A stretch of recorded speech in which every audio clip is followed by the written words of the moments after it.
Selamat siang buat Bapak dan Ibu Capil. Gini Pak, saya tanya, akte lahir saya hanya akte konsulat Indonesia di Tawo, beda dengan akte asli Indonesia. Gimana caranya saya bisa dapatkan akte lahir Indonesia yang asli? Terima kasih. Siapa yang kira-kira bisa menjawab? Pak Rusdan ya? Bisa bang, kalau bisa. Baik, mungkin Pak Ahmad Penori ini. Kalau akte itu adalah berlaku ataupun secara hukum akte itu adalah sudah kuat ya, kalau memang itu bentuknya akte.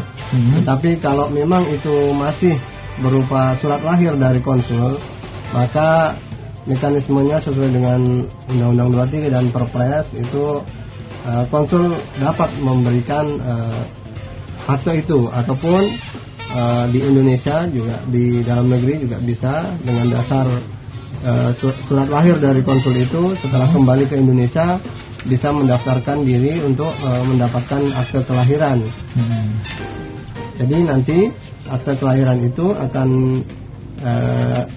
karena sekarang mekanismenya adalah asas peristiwa. Jadi ketika misalkan lahir di Tawo, Malaysia, kemudian sekarang akan dilaksanakan ataupun akan dicatatkan di Kabupaten Nunukan, maka itu sudah menyalahi asas peristiwa itu, sehingga nanti di tahun 2012 maka ketika dia lahir di luar Kabupaten Nunukan ataupun bukan di tempat peristiwa kelahiran atau bukan di tempat domisili ibunya, maka dia harus melewati penetapan pengadilan dulu baru bisa diterbitkan akta kelahirannya. Ini untuk saya sarankan agar ketika itu memang sudah bentuk akte, ya baik itu akte sijil Malaysia, itu sudah secara hukum sah, tidak perlu lagi mendapatkan akte kelahiran Indonesia kalau memang itu bentuknya akte.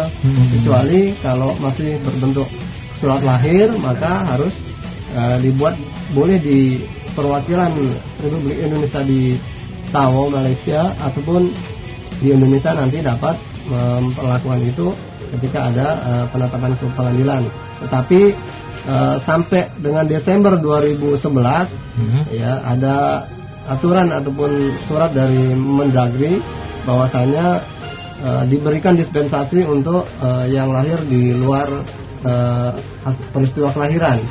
Yaitu misalkan lahir di luar Kabupaten Nunukan masih bisa dilayani, tapi sesuai dengan Perda Administrasi Pendudukan kita bahwa yang lewat dari 60 hari kerja maka akan dikenakan denda ataupun sanksi administrasi berupa denda sebesar Rp250.000.